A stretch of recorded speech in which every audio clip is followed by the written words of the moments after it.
Hello everyone and welcome back to another video. Today I'm going to be showing you how to make an iOS-like weather icon in Gimp. So let's get right into it. So the first thing you want to do is go into File and hit New.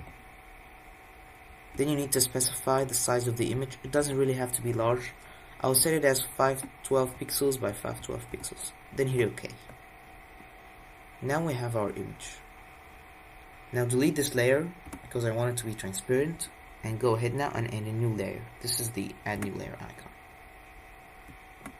Then hit OK. So now this is our new layer.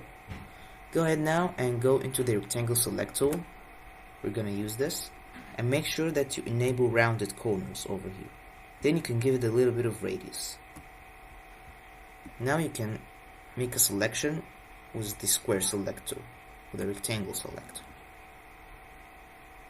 So now we have our selection. We can go ahead now and use the colors of our background.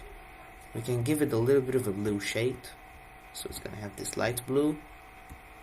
And then this darker blue. Okay. So now that we've specified our colors, we need to go to the gradient tool and click over here and then drag downwards. So now I have a gradient. You can play around with the gradient a little bit.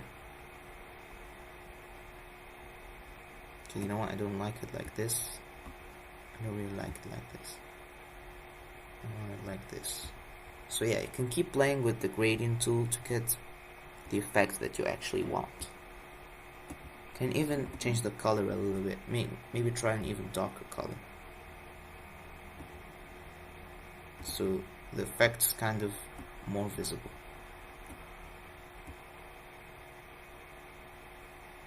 So yeah, now that we have our gradient up and running, go ahead now and choose any other tool. So yeah, now we're done with our background. Now go ahead now and add a new layer from the add new layer icon. Hit OK. So now we have a new layer. Now let's get rid of the selection by pressing on the rectangle select tool and then pressing anywhere. This will get rid of the selection.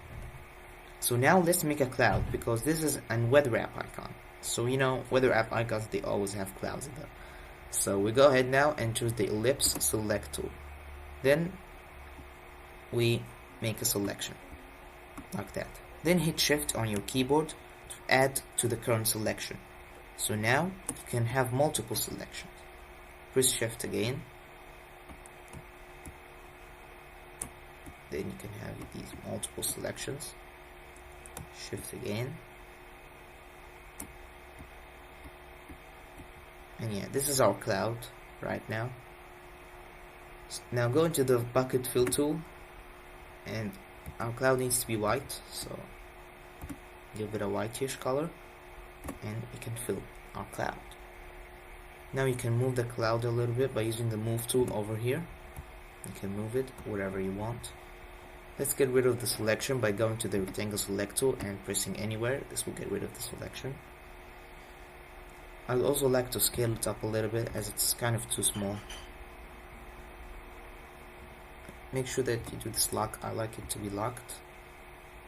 No, I'm sorry, that's not how you do it. So now we've locked it. Press scale.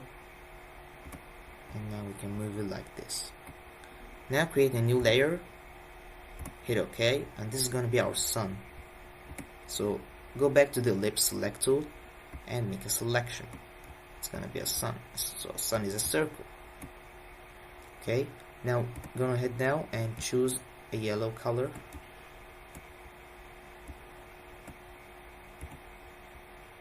Now go to the bucket fill tool and you can fill our selection. Now over here you have this down arrow. This will bring the sun layer backwards, so it's behind the cloud, just like so. Okay, now actually a nice touch that I like to add is I want to separate the cloud from the sun a little bit. They're kind of intersecting. I want to separate them. So we can go ahead now and use the ellipse select tool to make a selection just like we did in the cloud, and then you can offset it a little bit like this. Then you can hit delete on your keyboard. Same thing for the other side. Make a selection like this, you know, then offset it a little bit, then hit delete on your keyboard. Now we get rid of the selection, then add a new layer.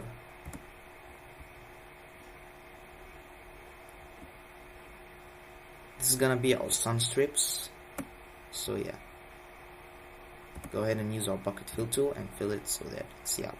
Now I want to rotate it and then move it right over here. Then I want to rotate it.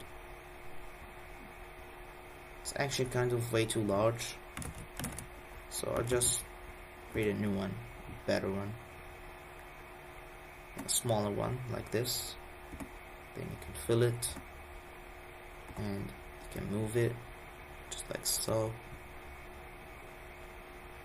and you can use the rotate tool to rotate it, but first you have to get rid of the selection, then use the rotate tool.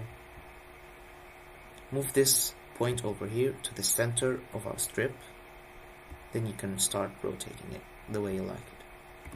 Hit rotate, move it a little bit like this. Okay, now that we're done with that, you can go ahead now and duplicate this layer by right clicking on it, and you can say duplicate layer. There's a button over here that says duplicate layer, just like so. Then you can move it a little bit and then rotate it. Where's the rotate button? Like so. And the reason why it's kind of goofy looking is because we didn't set the center point over here. This is the center point. It needs to be set to the center of the strip itself. So yeah, now it's behaving normal. Hit rotate. Now we can move it over here like this. Then you can keep repeating this process.